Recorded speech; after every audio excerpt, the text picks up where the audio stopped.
ওম নমঃ শিবায়। নমস্কার প্রিয় দর্শক বন্ধুগণ, তুলা রাশি তথা তুলা লগ্নের জাতক জাতিকাদের জন্য এই চলরত 2026 সালের মার্চ মাসের 10ই মার্চ থেকে 15ই মার্চ পর্যন্ত এই যে সময়কালটি একান্তই কিন্তু কর্মব্যস্ততার সহিত এবং নিজেদের প্রজ্ঞা বৃদ্ধির সহিত কিন্তু কাটতে দেখা যাবে। কারণ এই সময় কিন্তু আপনার রাশির অধিপতি শুক্র তার সাথে শনি কিন্তু আপনাদের ষষ্ঠ ঘরে উচ্চস্থ হয়ে অবস্থান করছেন এবং একান্তই কিন্তু আপনাদের পঞ্চম ঘরে সূর্য, বুধ, মঙ্গল এবং রাহুর অবস্থানের কারণে সৃষ্টি হচ্ছে এক বিশেষ মহাজাগতিক শক্তিশালী চতুর্গ্রহী রাজযোগ। এছাড়া আপনাদের নবম ঘরে অর্থাৎ ভাগ্যের স্থানে বৃহস্পতি এবং একাদশ ঘরে কিন্তু কেতুর সঞ্চার থাকছে। তো এই যে গ্রহগত সম্মেলন যা কিন্তু তুলা লগ্নের জাতক জাতিকাদের জীবনে গুরুতরভাবে প্রভাব ফেলবে এই সময়কালে। যেই সমস্ত বিষয়গুলি থেকে একান্তই লাভের আশা আপনারা ছেড়ে দিয়েছিলেন কিংবা লাভ আসতে সমস্ত বাধা বিপত্তি যেন পাশে ছিল, বাধা বিপত্তি যেন পিছুই ছাড়ছে না, এরকম একটা অবস্থা থেকে, এরকম একটা পরিস্থিতি থেকে কিন্তু আপনারা সংজ্ঞায়িতভাবে বেরিয়ে আসতে পারবেন। তো বলি বন্ধুরা, আজকের এই পর্বটি একান্তই আপনাদের ক্ষেত্রে অত্যন্ত গুরুত্বপূর্ণ ভূমিকা পালন করবে, বিশেষত তুলা লগ্নের জাতক জাতিকাদের ক্ষেত্রে। তাই বলে আজকের এই পর্বটি শুরু থেকে শেষ পর্যন্ত অবশ্যই সম্পূর্ণভাবে দেখার চেষ্টা অবশ্যই করবেন। আশা করছি আপনারা অনেকটাই উপকৃত ফলাফল কিন্তু পেয়ে যেতে পারবেন। সম্পূর্ণ আপডেটটি দেখে বন্ধুরা ভালো লাগলে অবশ্যই একটি লাইক দিয়ে কমেন্ট বক্সে অবশ্যই কমেন্ট করে লিখে জানাতে ভুলবেন না নিজেদের ব্যক্তিগত মতামত। এছাড়াও নিজেদের শ্রদ্ধা এবং ভক্তি জ্ঞাপন করে অবশ্যই লিখে যান একটিবার ওম নমঃ শিবায়, হর হর মহাদেব, জয় দেবাদিদেব মহাদেবের জয় অবশ্যই লিখে যান। সমস্ত মনের ইচ্ছা কামনা বাসনা একান্তই বাবার আশীর্বাদে পূর্ণতা হবে। এছাড়া একটি লাইক দিয়ে আমাদের এই চ্যানেলটিকে সাবস্ক্রাইব করে অবশ্যই পাশে থাকবেন। তো চলুন সবার প্রথমেই জেনে নেব আপনাদের পারিবারিক জীবন এই সময় ঠিক কেমন ভাবে কাটবে। দেখুন, পারিবারিক ক্ষেত্রে এই সময়টি মিশ্র ফলদায়ী হবে। একাদশ ঘরে কেতুর অবস্থানের কারণে বড় ভাই বোন বা বন্ধুদের সাথে সামান্য মতভেদ একটা হতে পারে। তবে নবম ঘরে বৃহস্পতির শুভ দৃষ্টি আপনার পরিবারের শান্তি ও নৈতিকতা কিন্তু একটা বজায় রাখবে। সন্তানের শিক্ষা বা আচরণ নিয়ে আপনার পরিকল্পনাগুলো এই সপ্তাহে কিন্তু একটা সফল হতে পারে। যেই বিষয়ে আপনারা সন্তানকে নিয়ে যেতে চাইছেন, যেই দিক অবলম্বন করে সেই দিকে কিন্তু আপনারা সঞ্চারিত করে চলতে পারবেন। এমনকি পঞ্চম ঘরে রাহু ও মঙ্গলের প্রভাবে পরিবারের কোনো সদস্যদের সাথে জেদের বশবর্তী হয়ে তর্কে একান্তই বলবো জড়াবেন না। এমনকি পৈতৃক সম্পত্তি নিয়ে কোনো আলোচনা চললে পরে তাতে কিন্তু ইতিবাচক গতি একান্তই কিন্তু আসতে দেখা যেতে পারে। প্রেম ও দাম্পত্য জীবনের ক্ষেত্রে বলি, দেখুন প্রেমের ক্ষেত্রে এই সময়টি তুলা রাশির জন্য বেশ রোমাঞ্চকর হবে, অথচ জটিল হবে।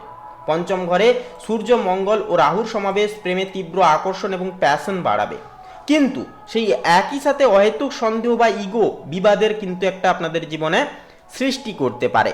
আপনার রাশির অধিপতি শুক্র ষষ্ঠ ঘরে শনির সাথে মিলিত হওয়ায় দাম্পত্য জীবনে জীবনসঙ্গীর স্বাস্থ্যের প্রতি যত্ন কিন্তু একান্তই নিয়ে যেতে হবে। সম্পর্কের ক্ষেত্রে আবেগের চেয়ে বাস্তববাদী হওয়া এই সময় কিন্তু আপনার জন্য অনেকটাই ভালো হবে। কর্মক্ষেত্র এবং পেশার ক্ষেত্রে বলি, দেখুন কর্মজীবনে এই সময়টি আপনার জন্য কঠোর পরিশ্রমের পুরস্কার নিয়ে আসবে।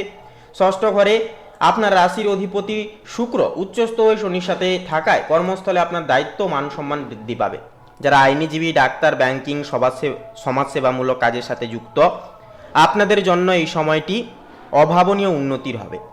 নবমস্ত বৃহস্পতির প্রভাবে উচ্চপদস্থ কর্মকর্তাদের কাছ থেকে আপনি পূর্ণ সমর্থন পাবেন। তবে পঞ্চমস্ত রাহুর প্রভাবে নতুন কোনো প্রজেক্টে সই করার সময় কাগজপত্র ভালো করে অবশ্যই বলবো পড়ে নেওয়াটা কিন্তু প্রয়োজন হবে। আর্থিক অবস্থা এবং সঞ্চয়ের ক্ষেত্রে বলি, দেখুন আর্থিক দিক থেকে এই সময়টি তুলা রাশির জন্য স্থিতিশীল হবে। আপনার লাভ স্থানে কেতু থাকলেও নবমস্ত বৃহস্পতির আশীর্বাদে আয়ের উৎসগুলো একান্তই সচল থাকবে।